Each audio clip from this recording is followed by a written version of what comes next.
Hey, I'm Tyler. And I'm Katie. You're listening to Not-Stalgia. You want context? We got context. Seems aggressive. Kate, lately I've been listening to another podcast. What? Called How dare you? Blank Check with Griffin and David. I was turned on to it by my good friend, my old near and dear friend, Rob Zakes, who's been on, of course, our podcast. Yeah, friend of the pod. And is due back at some point to talk about Gundam. Rob, if you're listening, we need to schedule some time to watch some Gundam. Anyway, they say on that show all the time, because their whole gimmick is that they watch all the movies from a different filmmaker, like a different director. You know, they do like a series, and each episode is a movie, like a Stanley Kubrick movie for his whole filmography, and then whoever, you know? And they call themselves connoisseurs of context, and I really relate it to that when I heard it. That's what got me hooked when I first heard them say that. I was like, okay, I think I can like this. You do love context, you little punk. Speaking of context, Kate, have you ever seen a TV show called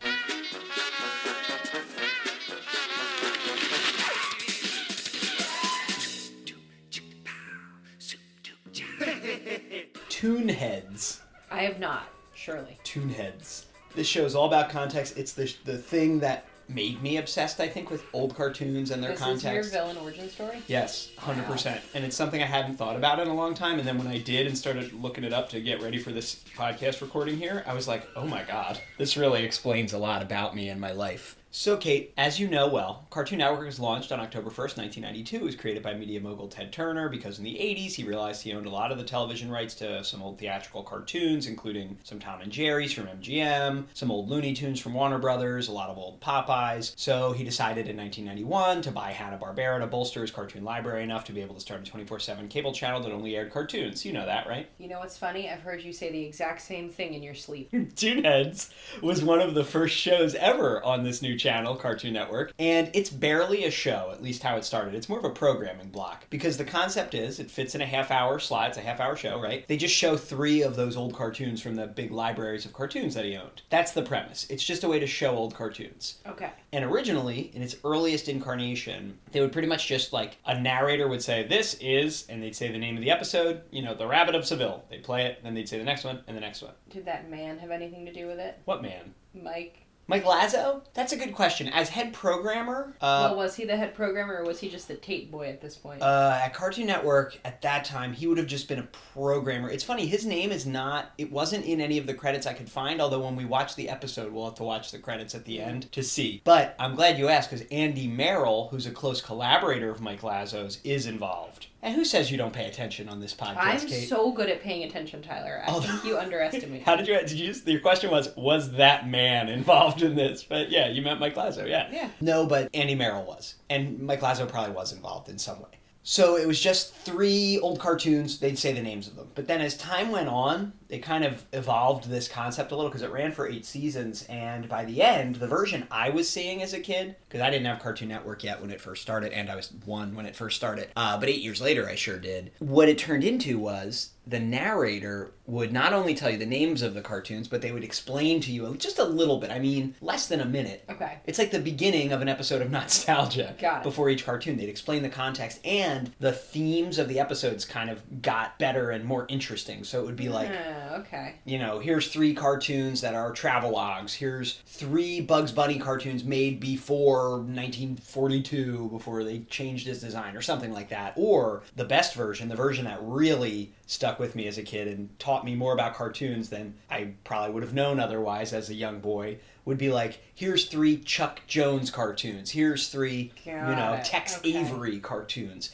And they would tell you about the people who made them, the directors or the animators, and you'd really learn about them. And I loved it. I absolutely loved it. As a side note, there were 2 different narrators over the course of the show, but one of them, Leslie Fram, I wanted to interview for this episode so bad because she's on Instagram. She posts a lot, so I followed her with the podcast account, and I would try to message her. She never followed us back. I just wanted to reach out and talk to her about ToonHeads, and I was never able to get her. And then every once in a while, I would forget I was working on this, and I'd be like, who's Leslie Fram? I'd be like, who is this person? Because she works for country music television now, because these are all, it's all TV people. That's also kind of funny. As one of the narrators, she wasn't like a voice person. She was just an executive. This is really kind of scrabbled together, That's interesting. This show by just the people who worked at Cartoon Network when it was literally brand new. All right, and again, I just can't stress to you enough how much I love this show.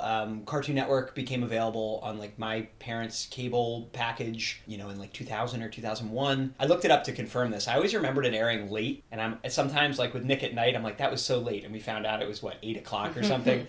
But by the year 2000, ToonHeads was airing at 11 p.m. on Fridays. Right? It was one of sort of in 1992, it was like one of the showcase shows of Cartoon Network, and they were putting it in prime time. But 8 years later, it was airing at 11 p.m. on Fridays. Kids aren't up anymore. Because by then, they had all their cartoons. They were making their original shows, and they would air on Fridays, Cartoon Fridays. So you'd see like new episodes of Dexter's Lab and Powerpuff Girls and Johnny Bravo, and then they'd throw the remaining ToonHeads on at the very end of the night. And it was on 8:30 p.m. on Sundays. But I would always try to stay up because I like learning about these cartoons and then watching them. It's just weird being up late when you're a kid and then seeing old stuff. Every network was doing it. Cartoon Network was doing it. You had Nick at Night. And one day we'll talk about Disney Channel. They had a thing called Vault Disney. Same concept where it's just like this weird, you're tired, you're like half asleep and dreaming, and then you look on TV and it's like old black and white stuff, and it's a good feeling. Is it? It's a very pleasant feeling for me. That would be very scary for me. I'd be like, is this a fever dream? What year is it? No, I liked it. When did I wake up? It's like layers. Am I fall out? Oh, did you scared? Did you wake up in the past? Yeah. Yeah. No, it's like layers of nostalgia, because I'm remembering my childhood, and then in my childhood I was looking back previous generations' childhoods. I liked it. You can't see this right now, listeners, but Tyler's kind of doing like a little bit of applying some pressure to his chest in what looks like a small hug. Mm-hmm. And this makes me happy. You look genuinely happy, and I'm really glad to see you happy. Wow. And I realized, Kate, that the way I like to learn about these cartoons, get context and then watch them, I've created this experience for you live every week. That's what Not-Stalgia is, isn't it? It really I give is. you the context, we watch some cartoons or some shows. I can say with 100% confidence there would be no Not-Stalgia podcast if I didn't watch ToonHeads as a kid, right? Thanks, ToonHeads.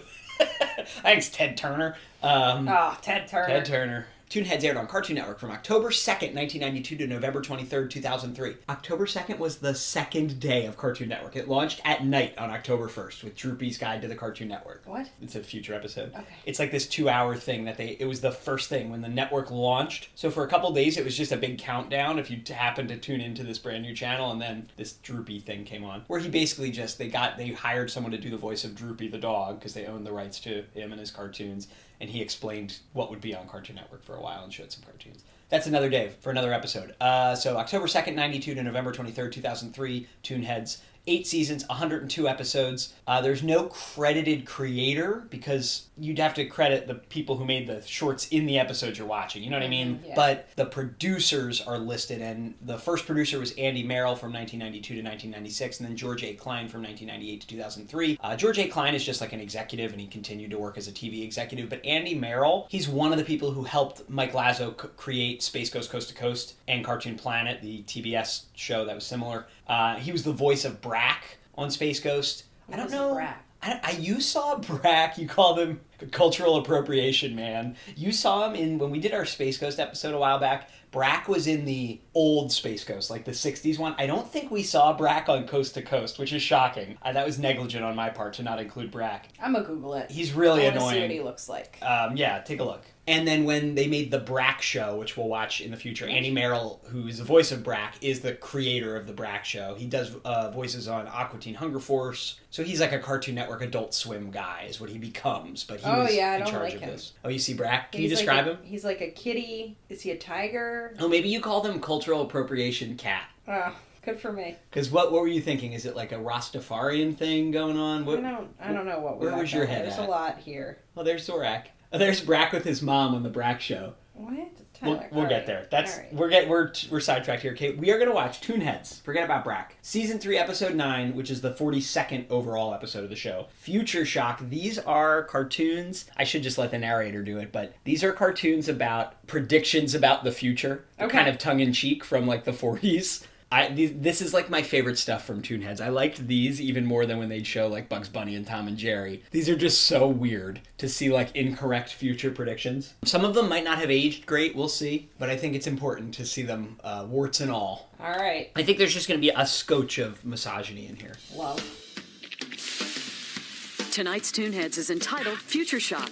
In 1939, the New York World's Fair gave audiences a glimpse of the world of tomorrow. The public was fascinated with technology and all the new gadgets and gizmos for modern living. Chuck Jones was one of the first directors to spoof this fascination with technology. In Doggone Modern, high-tech goes haywire after two curious dogs sneak into the house of tomorrow. The cartoon was released the same year that the World's Fair opened in New York. I like the aesthetics, the like hay. Chuck Jones was cute. He was looking good. 1939. All right, so 1939, Chuck Jones. House of Tomorrow. And it was the same year as the World's Fair, which is why people were so obsessed with the future. The New York World's Fair of 1939. All right, so these little dogs are walking up to the House of the Future, and they're already freaked out. By the automatic door. I do like these little pups. That's what's so great about ToonHeads in general, but like old cartoons, when you really dig into them, there's so much more than what we think of. Like, there's no recognizable characters. It's two dogs who don't speak. You know, it's not just Bugs Bunny. Here we go, an automatic sweeper. Like a Roomba? I mean, get ready. This is just a series of gags like this. Kind of funny. Where like a robot comes out and sweeps up cigar ash. You would love to be washed in this fashion. Yeah, by the electric dishwasher. Because of course one of the dogs has been sucked into it. I just imagine, little me, it's 11 p.m., Friday, I'm up. My parents are like, what are you doing in there? This is what I was watching. There's just so many chores in the 40s, you know? Folding your napkins. And Lord knows, men were not doing any of these chores. I do kind of like this little dog's energy. This fury at the automatic sweeper robot. It's pretty amazing how they could always get like music synced up in these. Weren't those piano key presses exactly right? They were pretty close, if not exactly correct. Right. Every single instrument is. I feel like this is kind of what the inside of your head looks like. This is like automatic. It's like a player piano, but it can do every instrument. There's like creepy human heads that come out. Just insane energy. It's like, I love the Grinch cartoon, but like, it's like a waste of potential by Chuck Jones. He's so insane. Yeah. That's what he was doing. I mean, he was an older man then, I guess, but he was slowing down. This was his bread and butter. Total madness. And he was cute. He was cute. You should see him old. He's adorable. He's such a cute little... he's like freckly. He's cute. He always would wear a bow tie by the end of his life was his thing. Aww. He's cutie pie. All right, we're just Googling Chuck Jones young over here. What'd you think of the... Oh, yeah. He is cute. Look at that look. 9 years after Doggone Modern, Chuck Jones returned to the House of Tomorrow, this time with two mischievous mice. I get to push the next button. I get to push the next button. Many of the gags are the same. But Chuck changed most of the payoffs to keep the audience guessing. So we're going to watch now The House of Tomorrow with mice instead of dogs. 9 years later, and the narrator warned us that the gags are almost identical. Why would we watch that? Why would you show both? It's context, Kate. I hate context. Uh-oh. And those little mice aren't as cute as those little dogs. No, not at all, right? They talk. They're going to scream about pressing the button. House hunting mice. Got a little mid-century modern Eichler looking. Isn't that house interesting?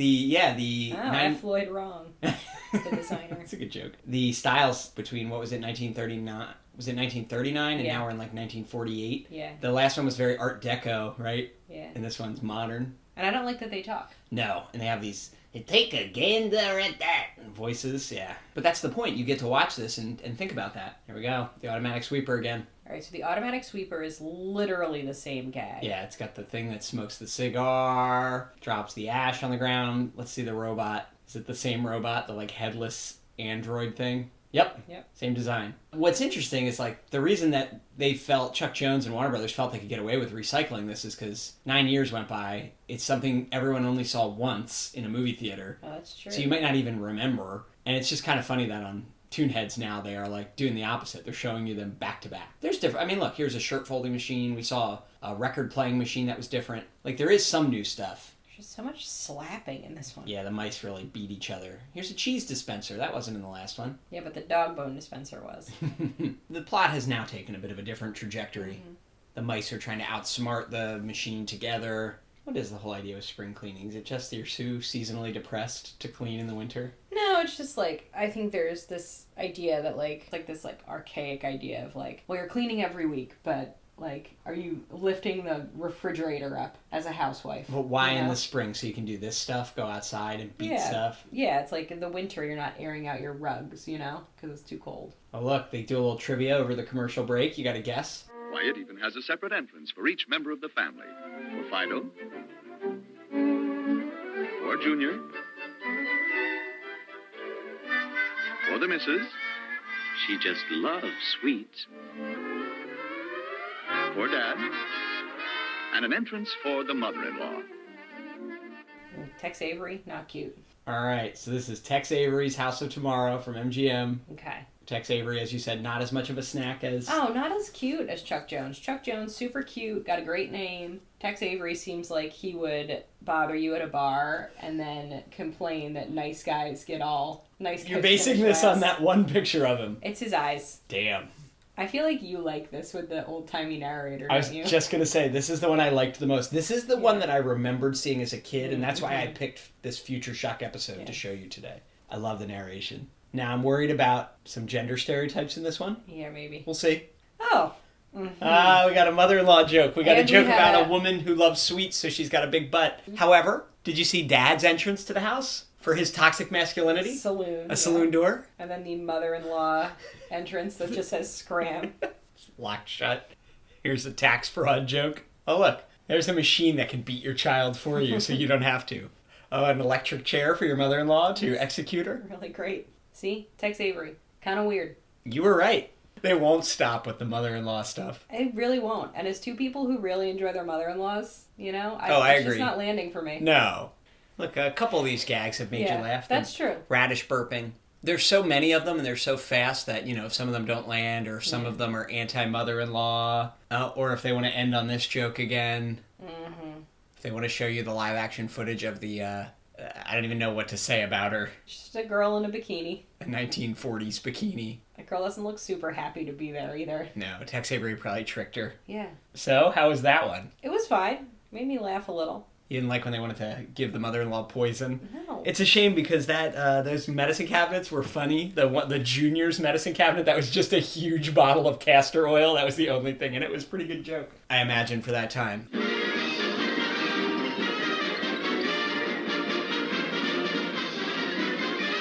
What'd you think of ToonHeads? So here's what I liked. I liked that it's all on a theme. That's kind of fun. Mm-hmm. I don't know. I'm imagining that at some point they're like grasping at straws in terms of like what even goes in this theme. Right. They're like, yeah, it's one's about birds. Well, here, let's look at the list. Crooner tunes, that was a runner-up here. Caricatures of crooners. Shorts and Feach, Bingo Crosbyana, Swooner Crooner, although they cut out the Al Jolson scene. An Ant's Life, cartoons about ants. Wartime cartoons. Okay. That sounds good. The Evolution of Elmer Fudd. So this is the cool stuff for me as a kid, too, where it's like Elmer Fudd looked a lot different and behaved differently in his first few appearances. He was like very rotund and round, and he turned into what we know. The early works of Hanna-Barbera, cartoons about the moon, cartoons at the opera, buzzards, gangsters. Uh-oh, here's Tex Avery's Little Red Riding Hood cartoons, you know, all together. Pepe Le Pew cartoons, The Many Moods of Daffy Duck. You know, here's director Robert McKimson. So they, you know, they made it work. Just Gossamer, the big red hairy guy from Looney Tunes. Who? At the beginning, it's funny. There's an episode just about Popeye. Like, well, how simple. Gossamer, that thing. What is it? Oh, you never seen Gossamer? No, he looks like a polyp. Oh, wow. There'll come a day when we'll get to Gossamer. I've been trying for years to figure out how we're going to broach Space Jam and the Looney Tunes. We'll get there. Yeah, what do you think? What do you think? Is it valuable? Is it... I think it's definitely interesting. Like, it definitely, I found this, even though maybe the cartoons weren't my favorite, I found the concept very interesting. I think it has the potential, and they wasted the potential in this one, but the potential to present you with these old cartoons that can be problematic, but give you the context and actually, like, explain it. I think they missed an opportunity there to mention the fact that there was going to be some weird stuff about women and mother-in-laws in this one. They just completely ignored it in the intro. It was the 90s. But I'm saying, mother-in-law joke was still funny. In the intro, they could have just, even as a joke, mentioned it, you know? I think that would have been a good way to prep us for it a little bit. Not that we can't handle it, but anyway. And as a kid, that last one, that Tex Avery one, was my favorite, but as a grown man, that first one with the two dogs was my favorite. I thought they were more fun. But the Tex Avery one does have the advantage of being so many jokes. It's got more gags in it. All right, Kate, so ToonHeads is a win for you? You ready to watch it every Friday night at 11 with me from now on? If you think that I'm still awake on a Friday night at 11. You got another thing coming. All right. I cannot stress enough to all listeners out there, if you like old cartoons and you remember ToonHeads or you've never seen ToonHeads, either way, go watch it. You can find it on archive.org. Hopefully it stays there for a long time. Go check it out. They're fun. I'm going to definitely watch more of these. Tune in next week. We'll have something else cooked up for you. See ya, ToonHeads. Tonight on the Cartoon Network, two of our top Toon stars battle it out for top billing on Bugs and Daffy tonight at 9. ToonHeads will roll at 11:30 with tunes too weird to tell you about, so just tune in on the Cartoon Network.